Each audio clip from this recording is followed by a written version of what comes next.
Hello, welcome to this video on Bodhicaryavatara, chapter 6, that's the Kshanti Paramita, verse 1. As usual, I will read it out in Sanskrit without the text up, then I'll put the text up, then we'll go to the analysis.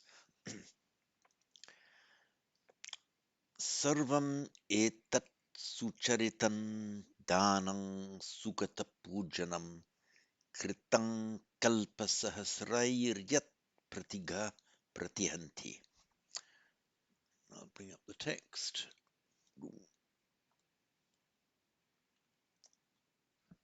There we are. Sarvametat sucharitan danam sugata pujanam kritam kalpa sahasrairyat pratigha pratihanti. So this means that basically, one act, one pratigha, which is an aversion or a hatred, literally a striking back. That's the subject of the sentence. So one pratigha, pratihanti, will strike down or destroy all of the above. So in other words, the sarvam etat sucharitam, sarvam etat sucharitam, sarvam all etat, neuter this, sucharitam, literally well conducted, good deeds, good conduct. Danam, dana, generosity. Sugata pujanam, the pujanam, the reverencing of the sugatas, literally the well-gones, the reverencing of the Buddhas. Kritam, done, or yet kritam, which has been done, kalpa sahasrair, over kalpa thousands, that's thousands of eons. Sahasra means 1,000. Sahasraih is the instrumental plural, and kalpa sahasraih, eon thousands, means over eon thousands. In Sanskrit, and same in Pali, when you are, in these expressions of time, when you're talking about the time that it takes to do something, or the time over which something has been done, you use the instrumental. Just in English, you say, oh, I can do that in 1 hour. In Sanskrit, you say, I can do that by 1 hour. So it's like you're describing the time or the amount of time as the instrument, as it were, by which you can do something. So here it's talking about the sarvametat sucharitam, all this good conduct, danam, sugata pujanam, generosity, worshipping of the sugatas, yet kritam, which has been done, kalpa sahasraya, over thousands of eons. In other words, it's taken thousands of eons to build all this up. Sarvametat, all of this, pratigha, an aversion, a hatred. It's suggesting here even a moment of hatred. Pratihanti, will destroy.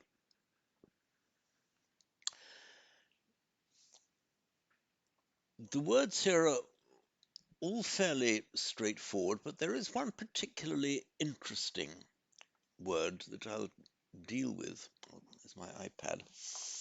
It's the pratigha and pratihanti. Oops. There we are. The root han means, originally it meant to strike or to hit, but then by extension, it came to mean to kill. The past participle is hatta. Note, not hanta. We would have expected to see hanta in the normal way, adding the ta onto the root for the past participle form. It's one of these roots that drops the nasal when you add the ta of the past participle. Gum is another. Gum, don't say ganta, but gata. So han hata, gum gata. The nasal drops out. It is a class 2 verb, so it is not hanati.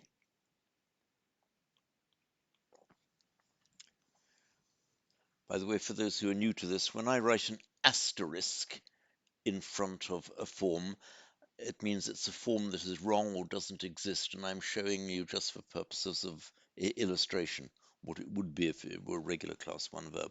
It's a class 2 verb, so the ending, the T ending, is added directly onto the root, which is why we get hanti. Incidentally, Pali has hanati more commonly than hanti. Sanskrit, the correct form is hanti.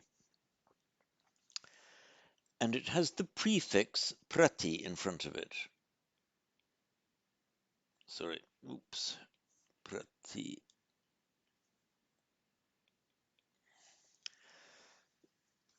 This prefix is a very, very important, which prefix is unimportant, but this is a particularly important one and full of meaning in both Sanskrit and Pali. It's a kind of relational prefix in relation to something, often stands for counter, one thing against another, often suggests the action and reaction. So a strike and a counter strike. And one word for if you're competent to do something, if you're equal to the task, we know the word bala, meaning strength. But if you are equal to the task, it means that you are pratibala. In other words, you have the counter strength, the corresponding strength. In other words, there's a certain task that needs to be done that requires a certain amount of bala, a certain amount of strength.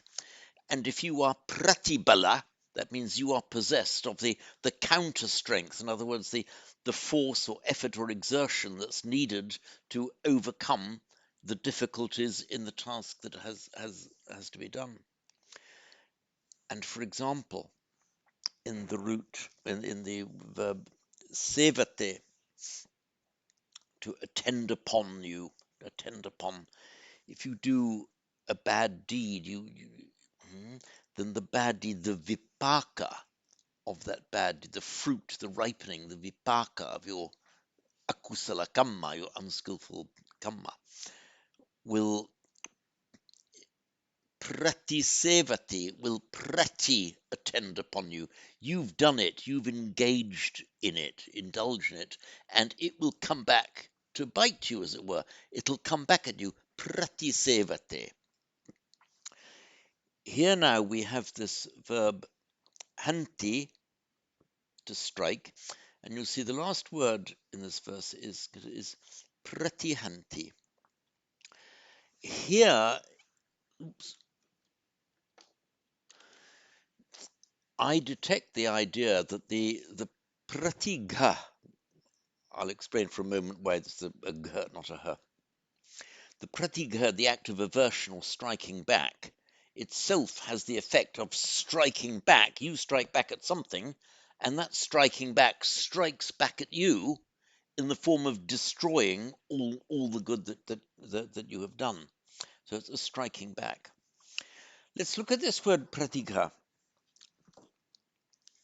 I said I'd explain why it's a gh instead of a h. In the earliest form of the language, the root wasn't han but ghan, which became softened as time went on to the root that we now know as han. But the gh, the original gh, resurfaces in some contexts. And that is why for the verbal noun, instead of a pratiha or a pratihan, we have pratigha. So a pratigha, in its etymological meaning, is the prati, counter or back, striking back. You know, the empire strikes back would be pratihanti. This pratigha has come to mean, particularly in Buddhist usage, an aversion to something. And the dynamic of the word is that where something happens in all the sensory input that we have, you have the sukha, vedana, dukkha vedana, the asukha dukkha vedana, the vedana that's neither sukha nor dukkha. For a dukkha vedana, some unpleasant sensation, particularly persons, seeing somebody you really dislike coming towards you, that sense of aversion. Now, look at the Latin word aversion. Avertere means to turn away. You have the aversion, means you turn away from that person. The way that it's expressed in Sanskrit and also in Pali, pratigha in Pali, pratigha in Sanskrit, the way it's expressed is not the avertere, the aversion, the turning away. It's a pushing back, striking or pushing back. It's your mental reaction. Go away, get away. Pratigha, pushing back. It means this phenomenon has given you like an unpleasant sensation, and you have the pratigha of it. We have this also in the Karanyametta Sutta. Napparo param nikubeta, let none do another down. Nanyamanyasa dukkamichaya, let none wish dukkha upon another. Literally, let none wish the dukkha of another. Byarusana patigha sanya. This patigha sanya, this perception, you have a sanya, you have your cognition of something, and that cognition creates a patigha, creates a striking back. Often just translated as aversion, but as I say, the word is stronger in Sanskrit and Pali. Aversion is turning away, pratigha, striking back.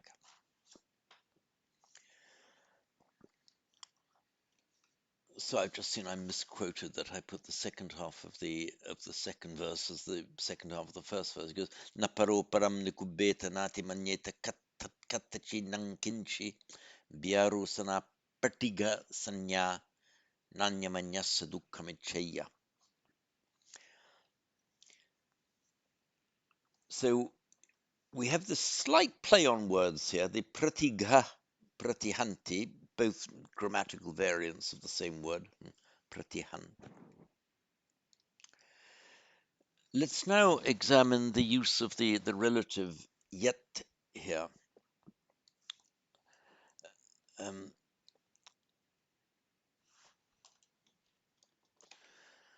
Unlike most relative clauses, where you have the relative and the correlative, yet so and so, ta, so and so. Here, it's used as a relative, but the ordering of the words, slightly unusually, is pretty much the same as in English, saying all of that good conduct, generosity, worshipping of the Buddhas, which has been done over thousands of eons. Kritam kalpasahasrair yet. You could equally well have said yet kritam kalpa sahasrair. So here, note, slightly unusually got a same word order of the English. So which has been done or done over eon thousands, which has been done over thousands of eons, pratigha pratihanti, like a single act. It suggests a single act of pratigha. It could mean it in a course of conduct of pratigha. Seems a bit harsh that one single act of aversion can undo the good work of eons, but there we are. Shantideva does, he goes in for the occasional hyperbole.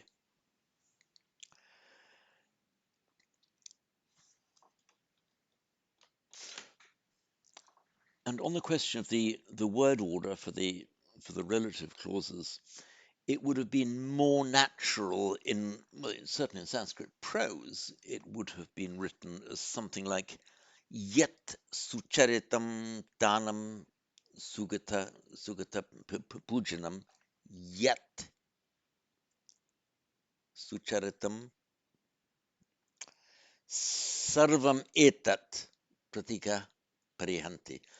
You tend to put the yah, yet in the first part of the clause as a kind of identifying what you're talking about, then saying what happens to it. So just be aware that this departs from the standard order for relative clauses.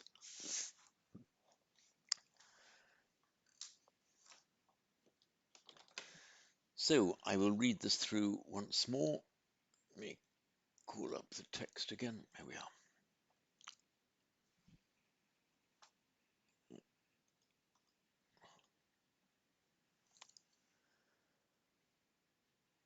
Sarvam etat sucharitam danam sugata pujanam kritam kalpasahasrairyat pratigha pratihanti.